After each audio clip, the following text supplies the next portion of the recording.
Live and on demand from the WNY News Now studios in downtown Jamestown. This is WNY News Now. And thanks for joining us for WNY News Now. I'm Justin Gould. Happening now while lawmakers in Cattaraugus County want to change their county seal. Plus, state officials talk banning youth football. But first, Chief Forecaster Dakota Hunter, he's live with a look at our weather. Busy day for you, Dakota. Hi, Justin, and yes, it's been a busy day for all of us in the weather office. We'll get right to it. So this high wind watch remains in effect for basically Chautauqua County. This does not go in effect until tomorrow night, and it will run all the way until Friday night. This is the potential for strong wind gusts. And again, throughout the week, we've been talking about this, how there's potential for strong winds, with the strongest winds mainly right near the Lake Erie shoreline. And here's what's going to be happening. This is the weather setup for Friday. The low pressure system tracks basically to our northwest across the upper Great Lakes, and that is favorable for strong wind gusts on the, I would say on the warmer side of the system. The colder side is the west side. The warmer side is the east side. So as it tracks up across the upper Great Lakes, potentially strong to damaging winds late Thursday night going into Friday. I think it'll be okay for the trick-or-treaters, but again, we'll talk about that a little bit later on. There's our storm right there. It's currently centered in Mississippi right now, and this is going to be tracking through the Great Lakes region. You can see all the rain it's spewing, and this is all going to be working our way over the next 24 to 48 hours. So just get used to the rain around, because that will continue as we go throughout the next couple of days. And the almanac for yesterday, we forecasted 66. We hit it. 66 degrees yesterday. 46 was is of course where we bottomed out this morning, and no rain officially at the airport, but that will be changing. Hour by hour temperatures stuck into the 50s with the advent of the cloud cover. There will be the chance for a few spotty showers later this afternoon, but the more widespread rain comes tonight, going into tomorrow, and maybe some of that white stuff maybe Friday. Yeah, we'll talk about it in a few minutes. Back to you. Alrighty, Dakota, thank you. Our top story, politicians in Cattaraugus County want to cover the bare breasts on their county's seal. Some local politicians say they've received complaints from residents while on the campaign trail. The seal has been in place since the 1800s. It features two women depicted in Greco-Roman style with their breasts uncovered. Versions of the seal display the breasts tastefully covered up, while others include one inside the legislative chamber, all exposed. Lawmakers plan to discuss the issue and address possible solutions in the coming sessions. Well, the city of Jamestown man was arrested after allegedly fleeing police following a warrant check on South Main Street this week. Jamestown police say they've arrested 20-year-old Ricky Myers on Monday afternoon for outstanding felony warrants from Jamestown City Court. When that happened, Myers allegedly ran from the cops. Following a short-foot pursuit, police say he was taken into custody. Myers is charged on the warrants: felony first-degree robbery, second-degree assault, and second-degree menacing. He was additionally charged with second-degree obstructing governmental administration for allegedly running away. And a portion of Route 394 in the village of Lakewood will be dedicated to a local Marine corporal who was killed by a roadside bomb in 2011. Assemblyman Andy Goodell will be joined by several state and local officials to dedicate the highway as the Lance Corporal Aaron M. Swanson Memorial Highway on Friday. A native of Lakewood, Corporal Swanson was the member of a Marine Corps Force Reserve. The war hero was tragically killed in action on February 7, 2011 by a roadside bomb during combat operations in Afghanistan. Officials say the ceremony will take place at the Lakewood American Legion at 2 o'clock. And a former college football player suffering from early dementia was among those who urged New York State legislators yesterday to ban tackle football for children 12 and under. T.J. Abram, who is now a doctor, testified before a state assembly committee hearing in Manhattan about the brain damage he says has destroyed his medical practice and disrupted his family life. A 6-foot-tall, 270-pound powerhouse, decades after he stopped playing football, Abraham was forced to stop working as a gynecologist last year because of a failing memory. He even forgot how to perform medical procedures he had once done thousands of times. Abraham says he would lose wallets, keys, important documents, and even forget how to drive home. He says his doctors blame football, which he started playing in elementary school. The New York State Assembly's Health Committee also heard from medical, legal, and sports experts about a possible ban.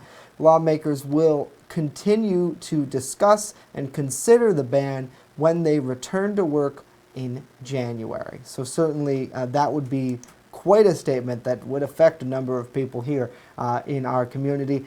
Good Wednesday to all of you. Thanks so much for joining us here on WNY News Now. What do you think about that ban? Certainly traumatic brain injuries cause a lot of damage. We've seen that both at the NFL level and all the way down to local sports as well, where students have died from getting a concussion and from contacting with one another. It'll be interesting to see what the state decides to do as testimony from big stars like the gentleman there continue to roll in and explain to us about some of these pretty adverse health impacts. Norm chimes in. He says youth football is mainly learning in fundamentals, and most are now going to flag football for you. Certainly, Norm, that's a great solution that I think a lot of people maybe would consider looking at. The lawmakers, I'm sure, would be talking about it. The folks with Jesse at the Jester Promoting Company, he says he's a traumatic brain injury survivor. So certainly, Jesse, you are one of the people to ask in regards to that, what you think should happen. Hello to David. Hello to Mike. Hopefully you are doing well. Mike says, bare breasts cover up politicians hard at work. Very funny, Mike. Thanks for being here. Sheila, hello to you. David, hello to you. Renee, good afternoon. Saying hello to Joseph and Alberta as well.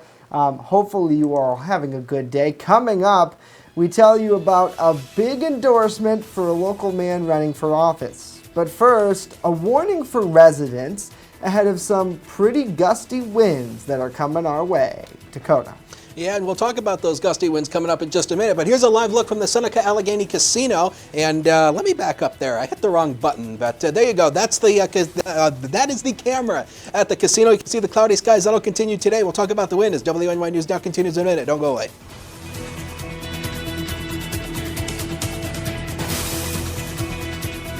Live and on demand, you're watching WNY News Now.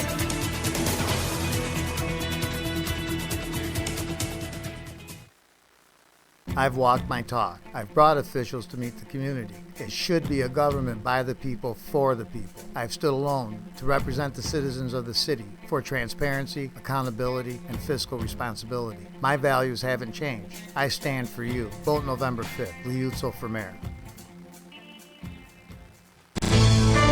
With coverage that matters, this is WNY News Now. I'm George Borello. As a business owner, I've experienced firsthand just how tough it is to grow your own business in New York State. That's one of the reasons why I'm running for state senate. We need to do more to help new and existing businesses develop and grow, not just survive. To help make that possible, one of the first bills I plan on sponsoring in the state senate is the first employee tax credit. As both a business owner and a county executive who met with over 100 businesses in my first 100 days in office, I've seen that the costs associated with hiring your first full-time employee can be insurmountable. This tax credit will help business owners expand without a significant hike in operating costs, and it will help create more good-paying job opportunities for our residents. To help New Yorkers succeed in our economy, we need smart plans like the first employee tax credit. As your next state senator, that will always be my top priority. Paid for by Borello for Senate. Hi, my name's Dave Wolfong, and I'm running for mayor of the city of Jamestown. I'm down here on River Street to show people that there's plenty of space and plenty of opportunity in the city of Jamestown for business. We need to have shovel-ready sites that bring industry to the city of Jamestown so we can have good-paying jobs, clean up our neighborhoods, and make the city of Jamestown proud again. I think it's time that we start marketing this place just like we used to. We need to bring opportunity and good-paying jobs to the city of Jamestown. And in my administration, business first is going to be the first step toward the success of the city of Jamestown. My name's Dave Wolfong. I'm running for mayor. Please vote for me November 5th. Happening now, officials in Chautauqua County are reminding residents to use caution and be prepared ahead of a high wind watch that's set to go into effect tomorrow. Weather officials expect wind gusts to be up to 60 miles per hour or more. These potential hurricane-force winds could result in downed trees and power lines, widespread power outages, lakeshore flooding, property damage, and difficult driving conditions. County officials urge residents to be prepared for the storm by securing and bringing in any loose items outdoors that could be blown away by the wind, keeping their cell phones and laptops charged, having an emergency supply kit with a portable battery-powered radio, flashlight, extra batteries, water, food, and blankets. Officials say if you see downed power lines, you should stay clear and report them to utility companies. Well, Democrat State Senate candidate Austin Morgan has been endorsed by the United Auto Workers Region 9 Community Action Council. The council represents thousands of union workers in western and central New York, as well as New Jersey and Pennsylvania. UAW Local 774, which represents workers at the GM plant in Tonawanda, includes members who live within the 57th Senate District. Morgan, as you see there, recently visited the group who was picketing outside of the plant. Members of the union work in automotive, aerospace, and steel industries. Morgan is running against Republican George Borrello for the 57th State Senate District. That district includes Chautauqua, Cattaraugus, and Allegheny counties, and a part of Livingston County as well. Well, vaping manufacturers are already facing criticism for marketing sweet flavors to young people, and now 2 new studies suggest their product flavoring and marketing do have an impact on e-cigarette use among those groups. Meredith Wood takes a closer look for us in today's Health Minute. Strawberry, candy, and bubblegum. New evidence supports the idea that those fruity and candy flavors may have an impact on vaping habits among young people. That's according to 2 recently published studies. The first one surveyed a group of high schoolers in Los Angeles. It found students who used fruity or candy flavors were more likely to still be vaping 6 months later and took more puffs. That's compared to the relatively few who vaped only traditional flavors like mint, menthol, and tobacco. The authors say the results show that regulations may help reduce youth exposure to flavored e-cigs. And the U.S. Food and Drug Administration is under pressure to issue a nationwide e-cigs flavor policy. The agency is also taking action against vaping companies for making unauthorized flavor products, making unproven health claims, and advertising that violates policy. A second study published in the same journal, Pediatrics, found that young people exposed to e-cig marketing were more likely to experiment within the following year. More than 70% of participants ages 12 to 24 who had never previously used tobacco said they noticed ads for e-cigs in the previous month on a variety of platforms. For today's Health Minute, I'm Meredith Wood. All right, Meredith, thank you. Now, according to the latest numbers from the Centers for Disease Control, the agency says it was aware of more than 1,600 lung injury cases associated with e-cigarette products across the United States. There have now been 34 vaping-related deaths in 24 states and Washington, D.C. Well, you've probably noticed that teens these days seem to be glued to their phones. A new study shows it's not our imagination. A report by Common Sense Media shows teenagers spend more than 7 hours a day being entertained by glazing and glaring at their screens. That's up almost 45 minutes since 2015, and it doesn't include the time spent doing schoolwork. It does include things like reading ebooks, FaceTiming with friends, and writing code, but the study says those activities are fairly uncommon. The number one things kids are doing is watching videos. The report does not identify the content of those videos or how much attention teens are paying to them. A screen playing a video while doing something else still counts, and looking at a phone while watching TV counts double. Kids 8 to 12 years old look at screen almost 5 hours a day. Experts say concerned parents should make sure kids are involved in other activities like engaging in content with them and make sure they get proper sleep. Certainly I can attest to that. It seems like everybody is on their phones nowadays, right? So what do you think? Let us know in the comments below. It seems like a lot of teens too, that double screen time, and not just teens, I find myself doing it also, right? Is you're looking at your phone while you're watching something on television, but you're not actually watching television, right? You're kind of looking at this. So nevertheless, we appreciate you looking at this right now on this broadcast. So, nevertheless, Norm, he chimes in, he says maybe time limits for game stations, certainly, could be a good thing to have in the household. Coming up, Chief Forecaster Dakota Hunter, he's standing by with a live look at our weather and an update on this big wind that'll be coming our way. And later, Norm's in studio with a look at some local sports. Stay with us.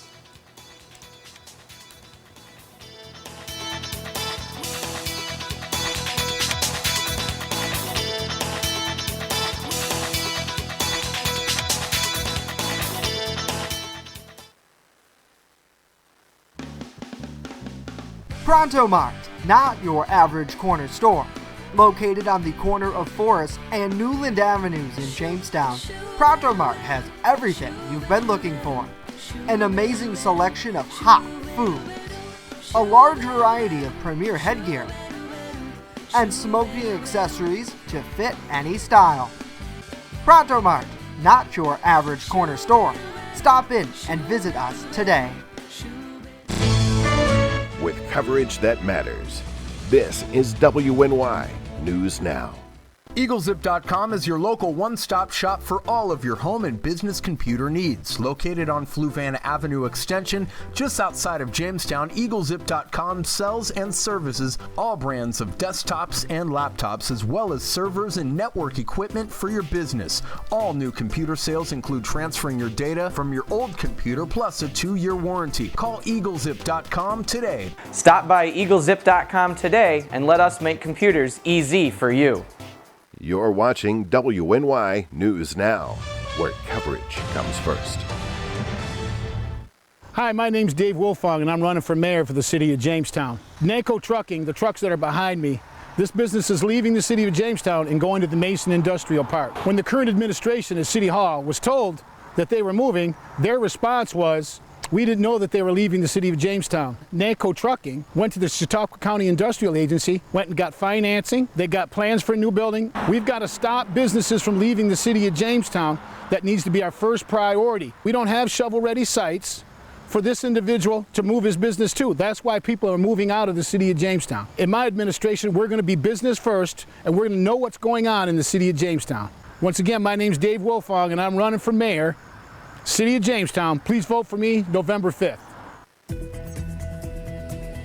First Defense Weather, the Southern Tier's only live and local weather source. Now, here's Chief Forecaster Dakota Hunter. And welcome back, and we have a lot to talk about, so let's get right into it. So damaging wind gusts definitely likely Thursday night going into Friday. So current timing is basically that time frame. Southwest winds 35 to 45 miles per hour. Wind gusts near 60 miles an hour with the strongest winds likely near Lake Erie, as often is the case. So this high wind watch does remain in effect for Chautauqua County. This doesn't go in effect until 8 p.m. tomorrow night, and it will run until 8 p.m. Friday. And there's also the flood watch it's mainly the lakeshore areas with the strong winds crashing ashore Lake Erie. Not out of the question we could get some lakeshore flooding right near the Lake Erie shoreline. So socked in cloud cover today is going to keep us cooler down into the 50s throughout the day. An ugly Halloween coming our way. And again, all week long, we've been talking about it, how it's just not going to be a great day.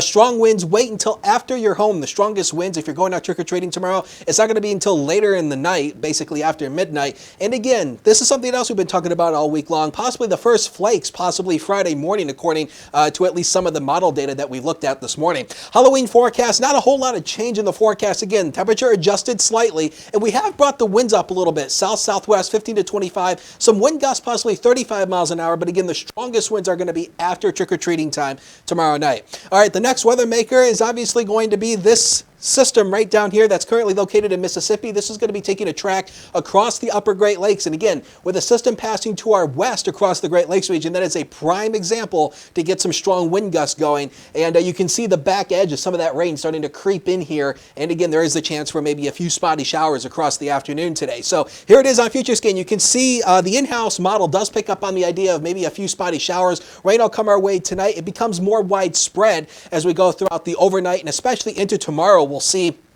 the more widespread rain coming our way. And again, when you start getting into these yellows and oranges, that starts to indicate the heavier amounts of rainfall. This particular model tries to paint some of the heavier rain further to the east and south, but a few bands of heavier rain definitely possible. Now watch what happens as we go Thursday night into Friday. Cooler air wraps back around the center of the storm, and we start getting into some of the snow. Now, it's likely going to be wet snow, and it's mainly going to be across the higher elevations of the southern tier. If anything, current indications suggest maybe a light coating, but I don't even think even that. It's going to be a little bit too wet, I think, to really stick. But it will be, I think, our first snowflakes of the season. Here are some of the peak wind gusts. This is just after midnight on Friday. You can see right near the Lake Erie shoreline, maybe 58 miles per hour around Dunkirk, 57 around Ripley. And then obviously once you work inland and south, the temperatures, or should I say the wind gusts, won't be that strong. So tonight we're living into the 50s. We're mired. Watch out for the bats. Next 7 days are coming up. And again, there's that windy day coming up on Friday. And again, we set the clocks back Saturday night, so do that when you go to bed. Look at that, 38 degrees on Sunday. That is chilly for this time of the year, and temperatures remain below average into early next week. Sports is next. Don't go away.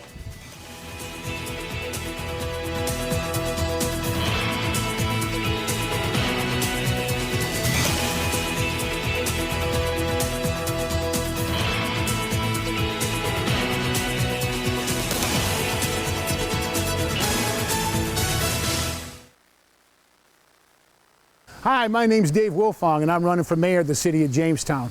I'd like to talk to you about the drug epidemic in the city of Jamestown. I want to make the streets of Jamestown safe for our citizens and our children. I do believe that individuals should be able to get treatment in the city of Jamestown if they want it. I do believe in transitional bedding, but I also believe in law enforcement, and I hope the law enforcement officials will make the city of Jamestown safe and take drug dealers off the street. My name is Dave Wilfong. I'm running for mayor, city of Jamestown. Please vote for me November 5th. You're watching WNY News Now, your source for breaking news.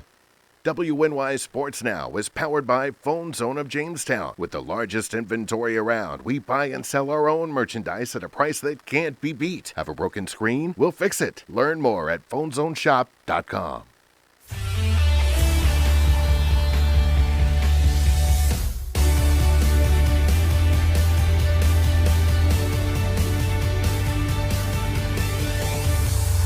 Happy Hump Day, sports fans, and welcome back to WNY News Now. I'm Norm Rodriguez with a look at sports. John Howe, a goaltender for the Jamestown Rebels, who was named the East Division's second star of the week last week, received an honorable mention for it this week. In his one start last weekend versus the New Jersey Titans last Saturday, Howe finished with 30 saves on 32 shots faced, good for a 93.8 save percentage. So far this season, in 6 games played, Howe has a 2-win, 2-loss, and 1 shootout loss record and is saving 92.6% of shots faced. Hampus Rydqvist of the Maryland Black Bears was named the NAHL's East Division's top star of the week.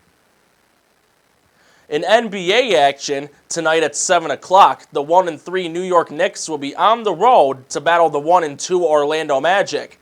New York is coming off of their first win of the season, a 105-98 win over the Chicago Bulls on Monday. Meanwhile, Orlando was on a 2-game skid, losing their last game, which was also on Monday, a 104-95 loss to the Toronto Raptors, the defending NBA champions. Tonight's game will be televised on MSG. With the World Series deadlocked at 3 games apiece, tonight's the night where the winner is crowned World Series champions. With an 8:08 first pitch tonight, the Houston Astros will host the Washington Nationals in Game 7 of the World Series. The Nats kept the series alive with a 7-2 win in Game 6 on Tuesday night. With a win tonight, Washington will win their first ever World Series title. On the opposite end, Houston will get their second title in 3 years should they win tonight. In an anticipated pitcher's duel, Zach Greinke, who finished 2019 with 18 victories, will get the starting nod at pitcher for Houston versus Washington's 3-time Cy Young Award winner, Max Scherzer. That's it for sports today. Justin Dakota, back to you. All right, Norm, thank you very much. Well, students at Jamestown High School recently visited Edinburgh University to attend arts demonstrations and workshops. Now, before the trip, students each selected a demonstration and workshop to attend. When they arrived at the campus, each student received a care package that included an Edinburgh University drawstring bag filled with several goodies. Students then broke off into their classes, attending 30-minute demonstrations in animation, metal point, ceramics, thank you, illustrations, and studio photography. They also attended a 90-minute workshop in animation, figure drawing, metal smithing, digital photography, painting, ceramics, forensic illustration, that's an interesting one, and wooden spoon creation. I didn't know. Forensic illustration. Is that like a Criminal Minds thing? My guess would be you're probably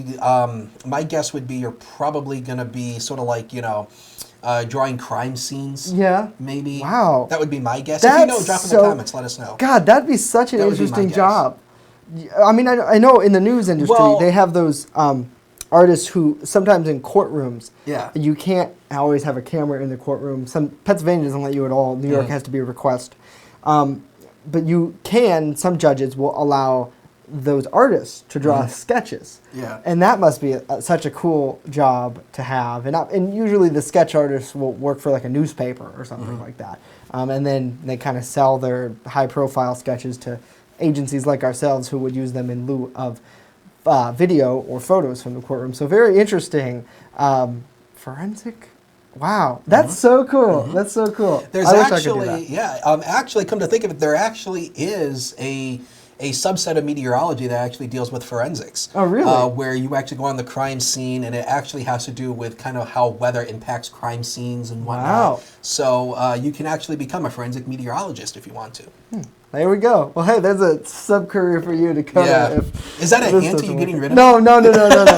I would not want you to go, but I think that'd be a cool alternative to it. All right, speaking of weather, let's get to my job here before they really do ship me out of here. So, again, Halloween forecast updated slightly. We have adjusted the temperature slightly. The temperature is not too bad, but it's going to be the widespread rain and the wind gusts, but the strongest winds are going to hold off until after you're home. Look out for those bats. Wow. And, again, set those clocks back Saturday when you go to bed, and temperatures fall way below average on Sunday. Look at that, into the upper 30s on Sunday. Woo! Yeah, if your heat's not on already, I don't know what to tell you.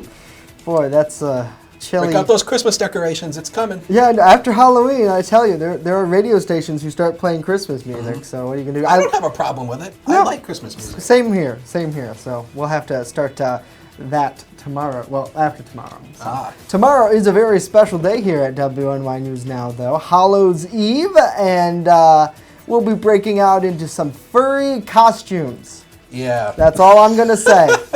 Stay tuned for tomorrow's show. I sincerely hope... After news and weather, of course. I sincerely hope that they didn't get you-know-what for tomorrow. Well, we'll see what happens, nevertheless. It's not Golden Girls, I'm sorry.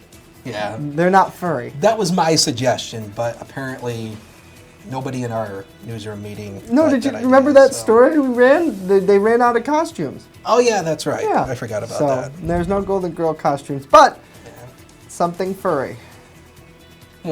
Stay tuned. That's all I can say. If I say anything more than that, off with my head. Hello to Sean. Great to see you on the broadcast. Hopefully you all are having a wonderful day. We'll see you back here tomorrow. We leave you with this, a shot over Chautauqua Lake. Not as sunny as yesterday. If you missed anything we talked about, don't worry. This broadcast loops 24/7 here on Facebook Watch and on WNY News Now's 24/7 streaming network. Don't forget to, when you're on the go, stay in the know. Download WNY News Now's mobile app. It's free on the Apple App Store, Google Play Store. Just search WNY News Now. We're back tomorrow. Hope to see you then.